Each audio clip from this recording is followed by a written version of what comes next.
So I haven't made a connection with a single person in the last 5 months that wasn't assisted by dating apps.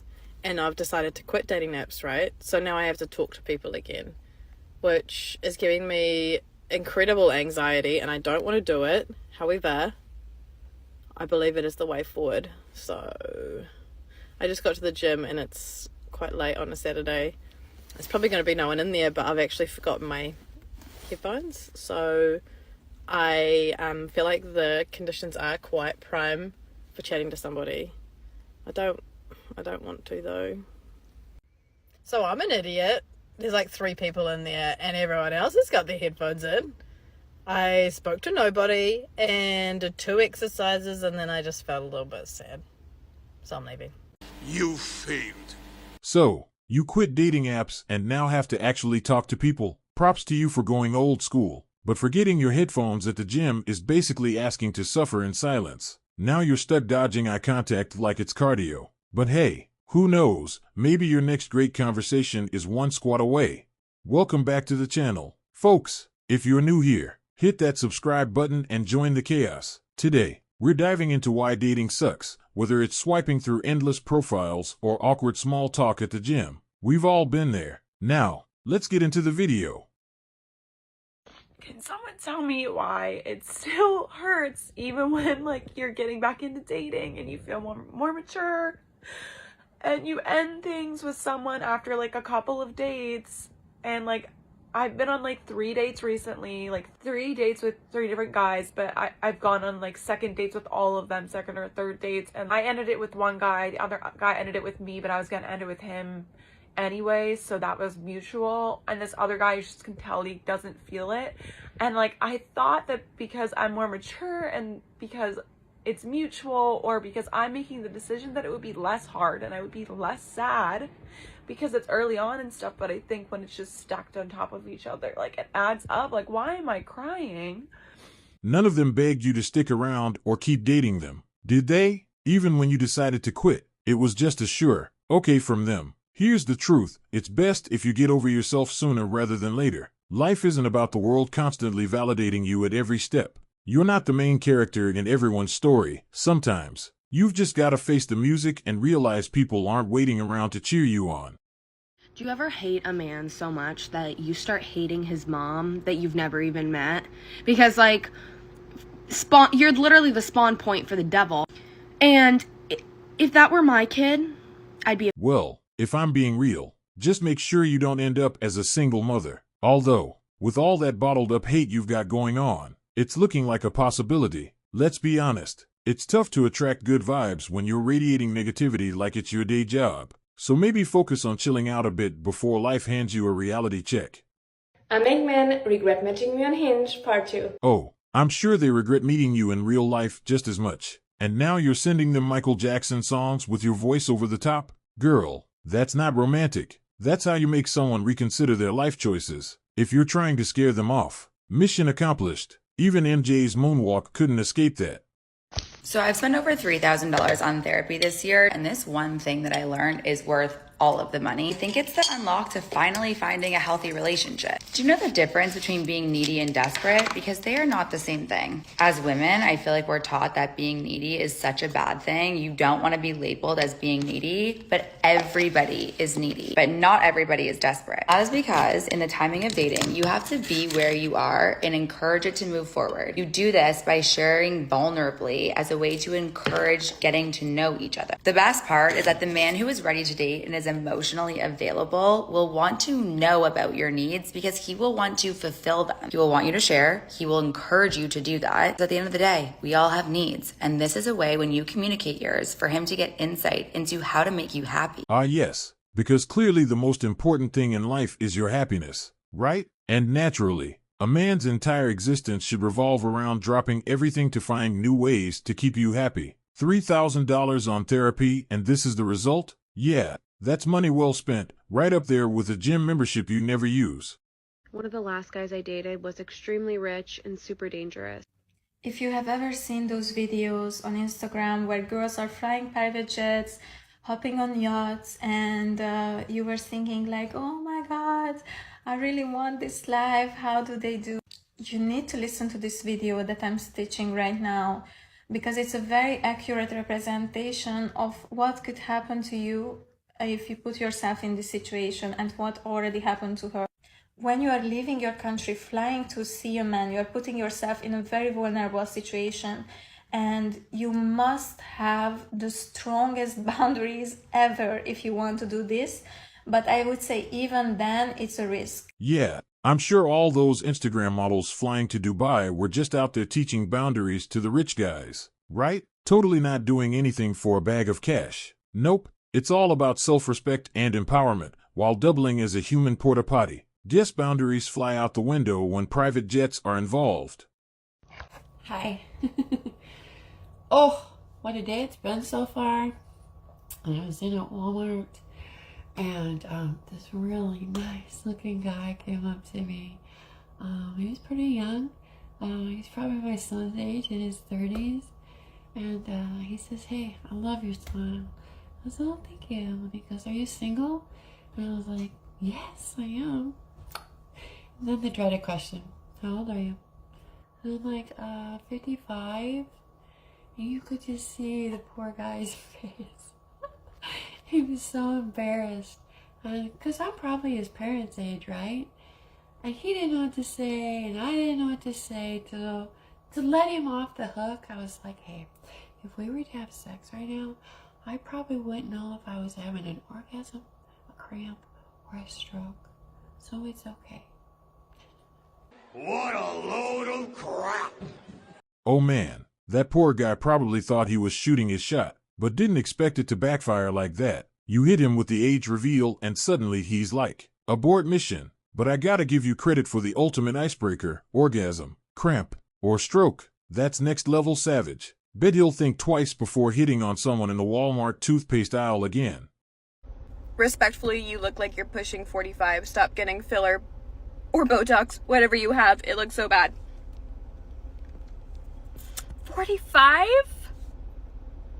I get like, okay, maybe like late 20s, 30s. 22, yeah, shocker.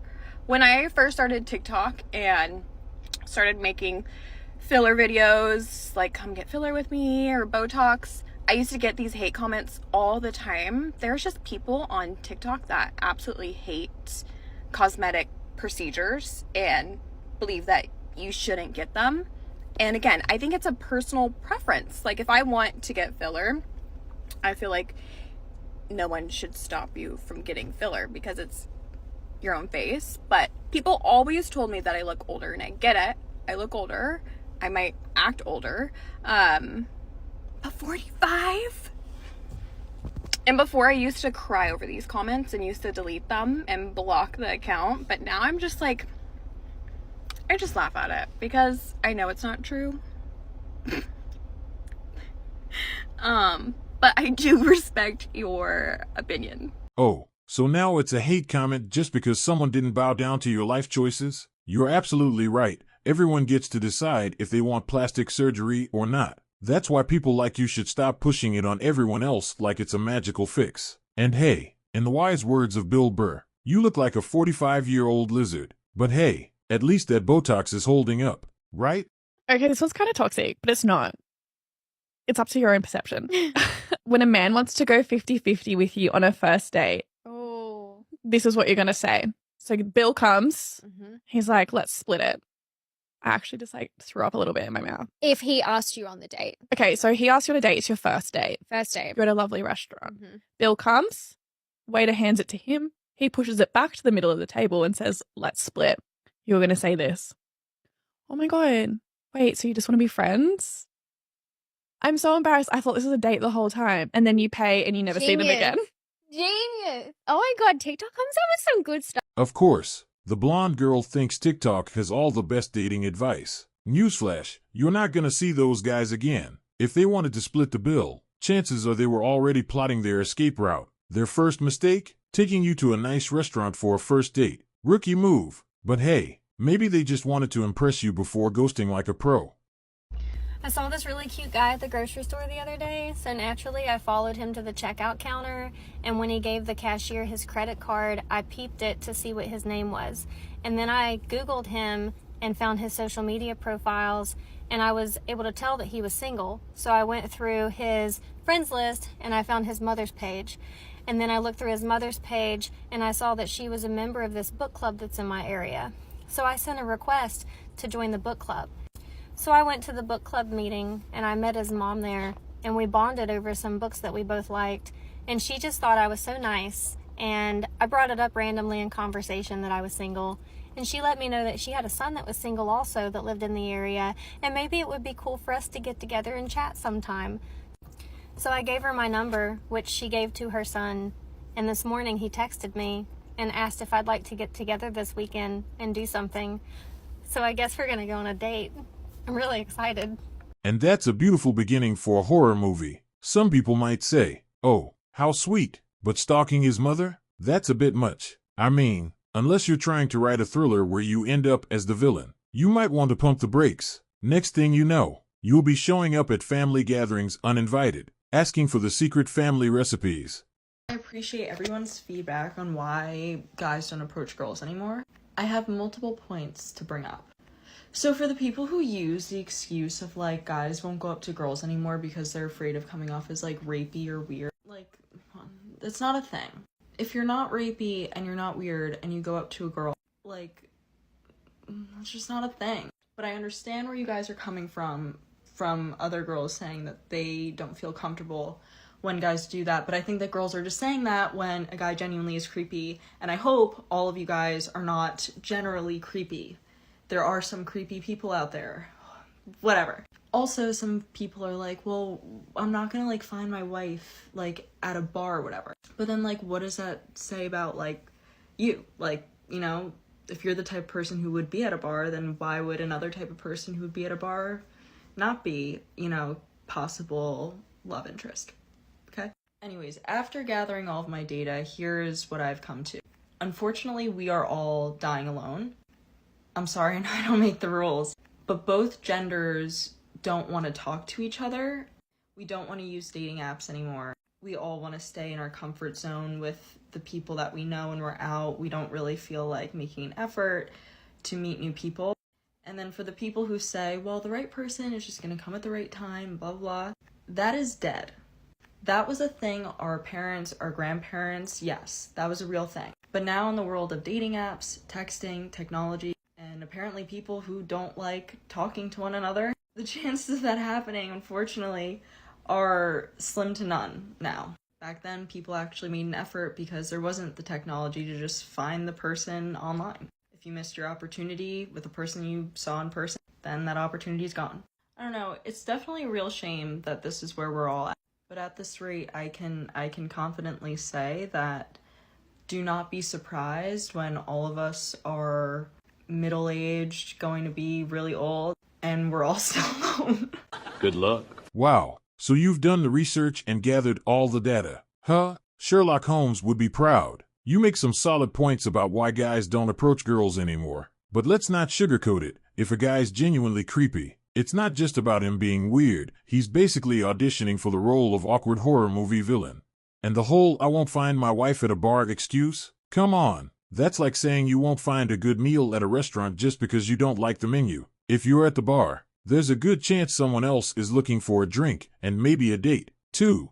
But here's the kicker. We're all dying alone. Yeah, it sounds dramatic, but it's kind of true. We're too comfortable in our bubbles, swiping left and right instead of saying hello in person. Our parents met over rotary phones, and now we can't even meet over a cup of coffee. So don't be surprised when we're all at the nursing home, swapping remember when stories while binge-watching Netflix alone. Guess we should start practicing our how to approach strangers skills, right? Because if we keep this up, the only thing we'll be finding at the end of the day is our own reflection. If someone from Holland married a Filipino, would their kids be called jalapenos? Why did the Mexican take meds? Why? For Hispanic attacks.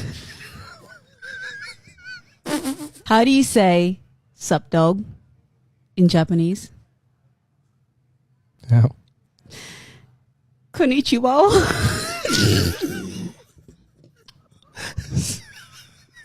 All right, That's a wrap for today. If you enjoyed this deep dive into the dating dilemma, don't forget to hit that like button and subscribe for more insights on love, life, and everything in between.